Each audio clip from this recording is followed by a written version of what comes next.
Welcome back नाजरीन। Programme के इस हिस्से में हम बात करेंगे अदलिया, वकला, जुडिशरी के हवाले से।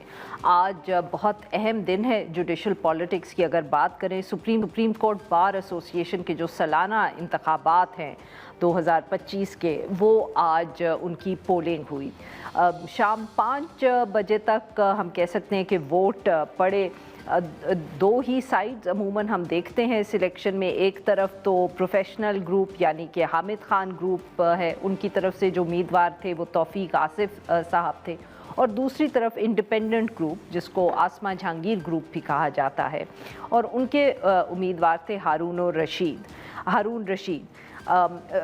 सेक्रेटरीज के लिए भी दोनों ग्रुप्स की तरफ से लोग सामने थे। अभी तक तो जो वोटिंग सामने आई है, मोर और लेस रिजल्ट्स वाज़े ही हैं। उससे यही लग रहा है कि जो आसमा जहांगीर ग्रुप है यानी कि इंडिपेंडेंट ग्रुप है, वो इस इलेक्शन को जीत चुके हैं। जिस भी शहर में वोटिंग हुई है वो आगे ही नज़र आ रहे हैं। पिछले साल भी इंडिपेंडेंट ग्रुप ने ही ये इलेक्शन जीता था। वैसे तो ऑब्वियसली एक हम कह सकते हैं प्रोफेशनल बॉडी का इलेक्शन है, मगर ये इलेक्शन जो है इसका न सिर्फ एक बहुत गहरा ताल्लुक़ होता है हमारी सियासत के साथ भी, और उसके साथ साथ जो हमारी अदलिया है उसके हवाले से भी। तो इस सारे मामले पे गुफ्तगू करने के लिए आज हमारे साथ मौजूद है साकिब बशीर साहब और हसनात मलिक साहब। दोनों किसी तारुफ के मोहताज नहीं हैं, बहुत गहरी नज़र रखते हैं ये कोर्ट के मामलात पे, सीनियर सहाफ़ी हैं। Welcome to the show gentleman. जी हसनात साहब, आपसे गुफ्तगू का आगाज़ करेंगे। Surprising result, you were expecting it, कैसे आप इसको देखते रहे? देखिए, ये तो एक्सपेक्ट किया जा रहा था कि इंडिपेंडेंट ग्रुप की जो वर्किंग है वो ज़बरदस्त है, और जो ट्रेंड चल रहा है उसी तरह हुआ तो वो बड़े मार्जिन से जीतेंगे। लेकिन जो प्रोफेशनल ग्रुप का नारा था कि 26वीं तरमीम के ख़िलाफ़ ये एक रेफरेंडम है, तो उस पर ये था कि जी क्या पता खामोश वोटर जो है वो टर्न करे, वोट दे। लेकिन ऐसा नहीं हुआ, बल्कि जो है वो एक्सपेक्टेशन से ज़्यादा वोट इंडिपेंडेंट ग्रुप को मिले हैं।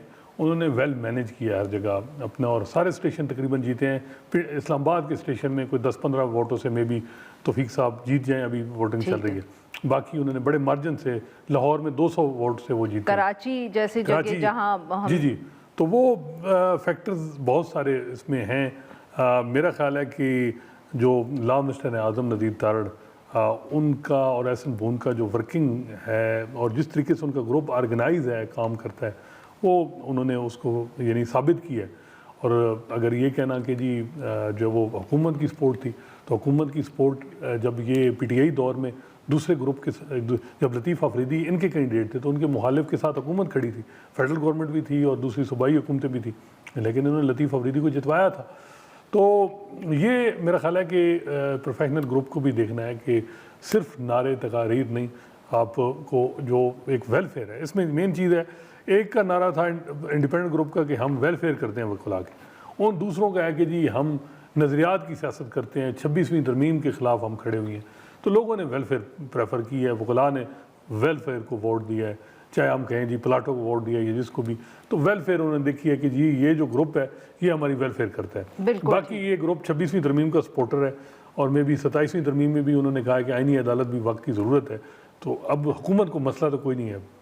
बिल्कुल सही साकिब साहब, यही बात कि अगर अब जिसको वेलफेयर कह रहे हैं हसनात साहब, मेरे ख्याल में it's a very polite term to use क्योंकि ये हमने पहली दफ़े तो होते नहीं देखा। प्लॉट्स भी बट रहे हैं, पहले सिर्फ बार्स को पैसे दिए जाते थे। तो सर अब ये बताएं कि अब एक तरफ तो हुकूमत का हाथ मजबूत हुआ है, मगर क्या हुकूमत को सचमुच अपना हाथ मजबूत करने की ज़रूरत थी? क्योंकि 26वीं आईनी तरमीम जब हुई है तो उसके बाद कौन सी कोई वकला की तरफ से कोई ऐसी स्टेटमेंट या कोई ऐसा कदम लिया गया जिससे हुकूमत को या जो 26वीं आईनी तरमीम के आर्किटेक्ट्स हैं उनको कोई फ़र्क पड़ा हो?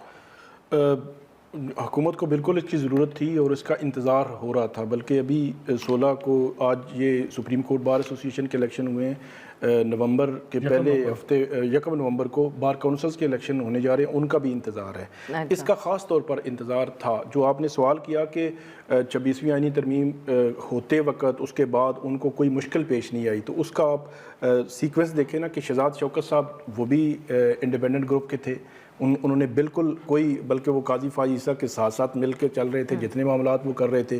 پھر شہزاد شوکت صاحب گئے، رؤف عطا صاحب آ گئے، رؤف عطا صاحب نے بالکل حکومت کو کوئی چیلنج نہیں دیا کسی سطح کا، بلکہ جو حکومت کی مرضی منشا جو تھی وہ انہوں نے کیا۔ ایون میں کہتا ہوں رؤف عطا صاحب بلوچستان سے تھے، کوئی مسنگ پرسن کا معاملہ، کوئی سول سوسائٹی کے ساتھ جو کچھ ہو رہا تھا، کوئی پیکا آ رہا تھا، کوئی مطلب ہوتا ہے نا کہ سپریم کورٹ بار ایسوسی ایشن سب سے بڑی بار ہے، ایسوسیشن ہے، اس کا کوئی رول ہے کہ وہ نظر آئے ہمیں، جو ماضی میں نظر آتا تھا وہ بالکل ختم ہے۔ مطلب وہ آپ جب بالکل حکومت کے ساتھ مل جاتے ہیں تو آپ کا اپنا جو ایکچوئل کردار ہے وہ ختم نظر آتا ہے۔ اسی وجہ سے اب ہارون رشید صاحب آ گئے ہیں، تو سیکوینس کے ساتھ پچھلے 3 سال میں حکومت بالکل ریلیکس چل رہی ہے۔ اگر جو ہے وہ توفیق آصف صاحب بنتے، ان کا گروپ بنتا، تو یہ اعلان تھا کہ ایک وکلا تحریک اور وہ ایک مومنٹم بننا شروع ہونا تھا۔ پھر خاص طور پر یہ جو سپریم کورٹ بار ہے، پاکستان بار کونسل، ان کو جتنے بھی آئینی معاملات ہیں 26ویں آئینی ترمیم میں ان کو بھی نوٹس ہوتا ہے، یہ جا کر کہتے ہیں کہ ہمیں تو کوئی مسئلہ ہی نہیں ہے، تو وہ پھر جو کورٹ ہوتی ہے ان کو ایک سپورٹ ملتی ہے، جو 26ویں آئینی ترمیم کے حق میں اگر کوئی جج ہو اس کو سپورٹ ملتی ہے کہ بار بھی ہمارے ساتھ ہے، کوئی جو بار کے ریپرزینٹیٹیو ہیں وہ ساتھ ہیں، بے شک چند کوئی وکلا جو ہے وہ مخالف ہوں۔ جی ناظرین، یہاں پہ لیتے ہیں ہم ایک چھوٹی سی بریک۔